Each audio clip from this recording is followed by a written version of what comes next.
नमस्कार, times of Swaraj में आप सबों का स्वागत है और मैं हूं संतोष सिंह।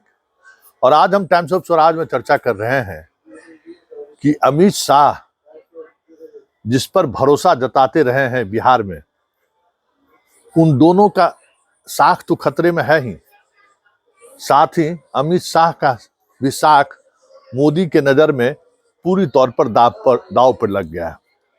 जी हाँ, हम ऐसा इसलिए कह रहे हैं कि 2 फेज के इलेक्शन के बाद ये तय हो गया है कि बिहार का कुशवाहा और बिहार का यादव न नित्यानंद के राय के साथ खड़ा है, न सम्राट चौधरी के साथ खड़ा है।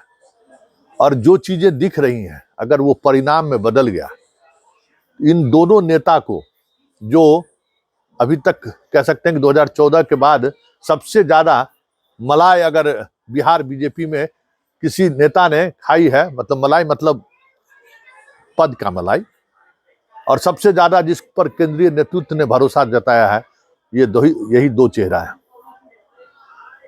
जी हाँ, बात नित्यानंद राय और सम्राट चौधरी की करते हैं। सम्राट चौधरी के मामले में तो समझिए बीजेपी ने अपनी पूरी परंपरा, अपनी पूरी राजनीतिक शैली को ही दांव पर लगा दिया।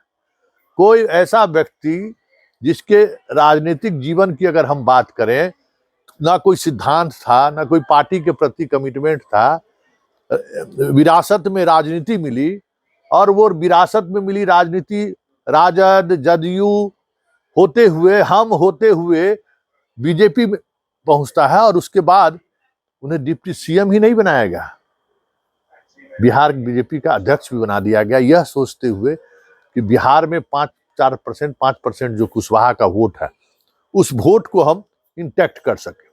लेकिन हुआ क्या, हो क्या रहा है? आज औरंगाबाद और नवादा सीट अगर कसमकस वाली स्थिति है, तो इसकी वजह कुशवाहा वोटर है।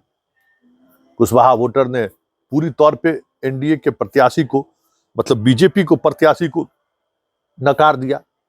उपेंद्र कुशवाहा, जिनको बीजेपी ने अपने साथ ही नहीं मिलाया, उनको टिकट भी दिया, वो भी कुशवाहा गांव में घूमने की स्थिति में नहीं है। ऐसा लालू यादव ने दाव खेला कि ये तो तय कर दिया कि अब दोनों को नेता बनने नहीं देगा बिहार में। ऐसा दाव खेला कि 20 साल अब ये दोनों जाति, मतलब कुशवाहा की तो राजनीति 20 साल पीछे चली गई, अब उन्हें फिर से वापस आना तो बहुत मुश्किल है, क्योंकि नीतीश कुमार ने 2005 मतलब 95 से जो कोशिश कर रहे थे लव कुश का, कुशवाहा और कुर्मी का एकजुट करके जो राजनीति वो कर रहे थे, वो इस बार पूरी तौर पर ध्वस्त हो चुका है। ध्वस्त करने में किन नेताओं की भूमिका रही है, ये तो इतिहास के पन्नों पर जब दर्ज होगा तो होगा। लेकिन वर्तमान समय में शाह ने जिस पर सबसे ज्यादा भरोसा किया, आज हमें लगता है कि पूरी बीजेपी निराश इन चेहरों से है। नित्यानंद राय की ही देखिए ना, इस बार सबसे ज्यादा परेशानी उनको खुद अपने कॉन्स्टिट्यूएंसी में, बाकी जगह के यादव की राजनीति को तो छोड़िए, यादव की राजनीति में नित्यानंद राय और भूपेंद्र यादव ने तो बिहार में काफी आगे बढ़ाने की कोशिश की यादव की राजनीति को। मंत्री भी इनको इस वजह से बनाया गया, बहुत सारी चीजों के बावजूद भी, लेकिन दांव पे लगा हुआ है। और इस बार साख इनका अपने उजियारपुर कॉन्स्टिट्यूएंसी में भी है, क्योंकि उजियारपुर कॉन्स्टिट्यूएंसी में अगर यादव और कुशवाहा वोटर में सेंधमारी करने में नित्यानंद राय अगर कामयाब नहीं हुए पिछले चुनाव की तरह, तो खेला हो गया। इसलिए ये दाव कह सकते हैं कि अमित शाह का जो दाव था, वो दाव बिहार में 2 फेज के बाद लगने लगा है कि ये दाव कहीं खाली न पड़ जाए।